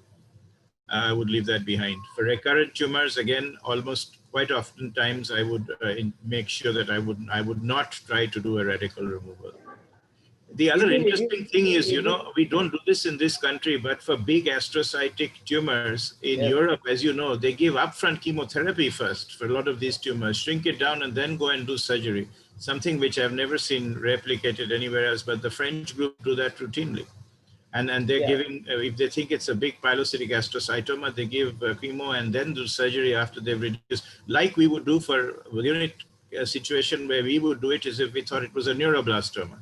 Then our pediatric oncologists give chemotherapy, shrink it down, and then tell us to operate on the spinal cord tumor. So recurrent tumors at the conus are two in my book that I would definitely be very, very conservative.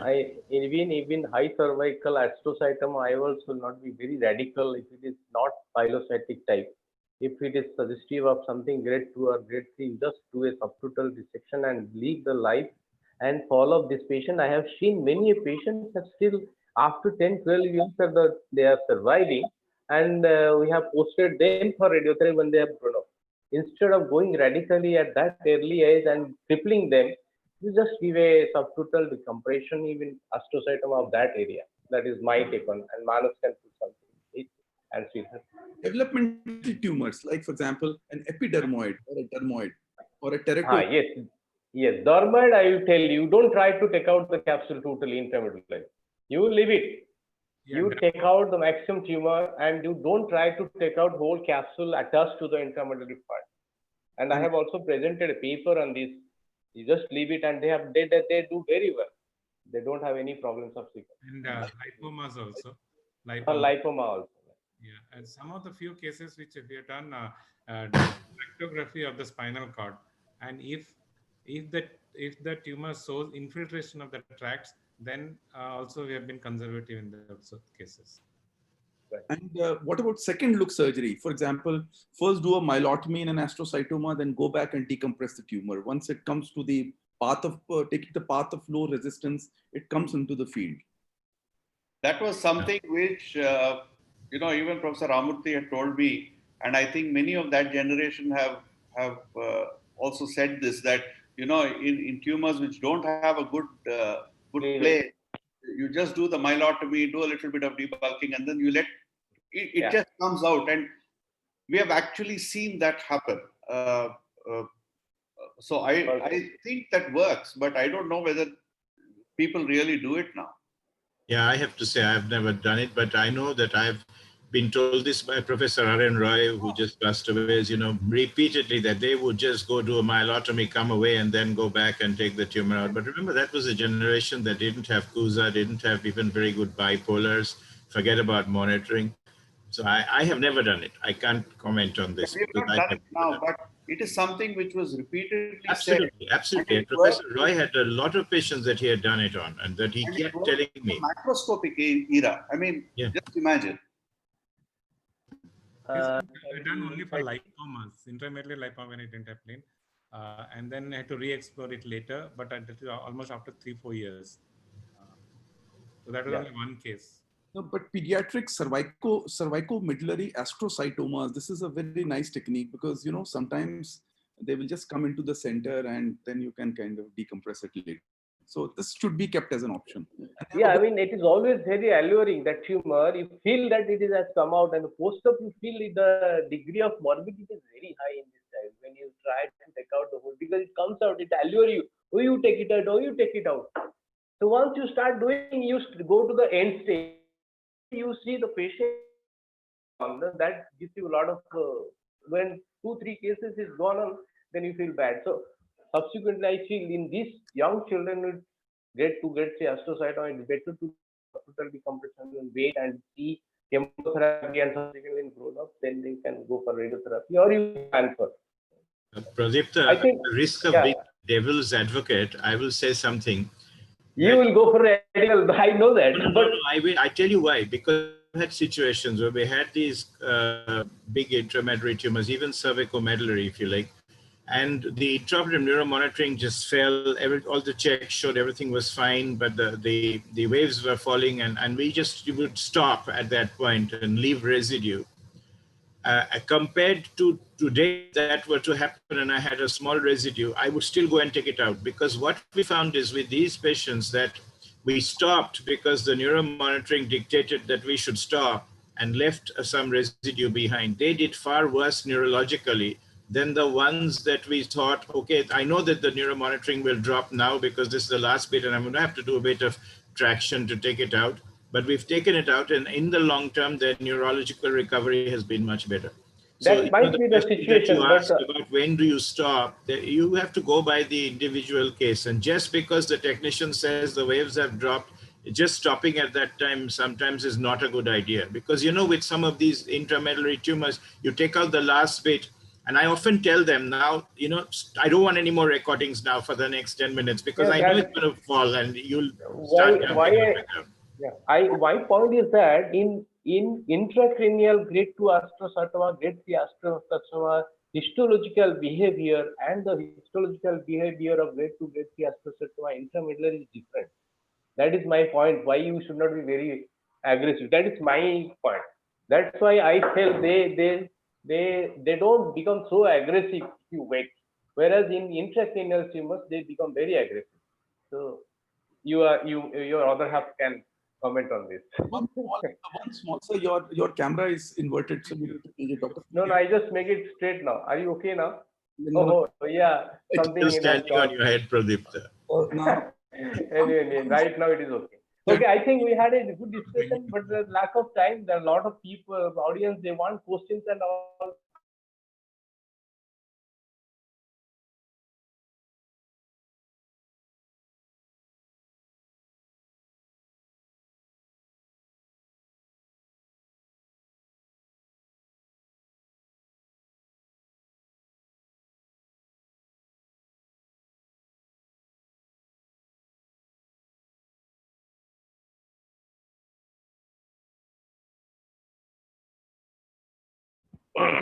Thank you, Dr. Tripathi. And on behalf of Park Clinic, I thank all the speakers, panelists, and the moderator for a wonderful discussion and very high quality talks that we had today. And this brings end to this series of operative videos on pediatric neurosurgery that we conducted over the last 2 or 3 months. I'll request Dr. Chatterjee to announce our next webinar series, which will be upcoming in the near future. And just if you could me, Dr. Kaushik, there must be a lot of questions. If that question is there, you can send to the panelists they have asked so that they can answer the. Yeah, Mr. Deepak will send those questions to the individual speakers. Sure, sir. And I will request the speakers and panelists to answer at their time. Sure, we'll do that. This webinar has been attended by 204 people and from 3 countries and with 17 participants from abroad. So in spite of 2-3 webinars going parallelly today, there's been a decent attendance. So I will request Dr. Chatterjee to announce the next Spark Clinic webinar. Yeah, just to tell you that what we decided is that there are so many webinars going on where people are showing so many exotic things, you know, exotic surgery, exotic skull-based surgery, exotic endoscopic surgery, exotic tumor surgery, exotic tethered cord surgery. So what we thought, we will start a series which will be called Basic Concepts in Neurosurgery. And that's going to be the webinar we're going to do from November, which will be basic concepts. We'll get really good teachers like Sanjay, Behari to be speakers. But we will talk absolute basics. So basics understanding of intracranial pressure, basic understanding of how an MRI works, what is the basic understanding of molecular genetics of tumors. So rather than focus on exotics, this will be directed absolutely to, if I may use the word, beginners in neurosurgery, which we want to target and talk about. And the webinar series will be called Basic Concepts in Neurosurgery. Sandip, request that you keep 11th to 13th December free. So because we want everybody to attend the Asian Congress of Neurosurgery. Yeah, we will do that. That's not a problem. The only problem. Very long duration is there. So let's see how the COVID behaves. And even the ISPN debate that I run will not be between 11th and 13th because that's going to be 1st and 3rd Friday of December. So you're okay. We don't have anything planned for that week. Okay. Thank you all. So I will request Mr. Deepak to conclude on behalf of. Dear audience, thank you very much for giving us your time and logging in for this webinar, the 6th episode of How I Do It.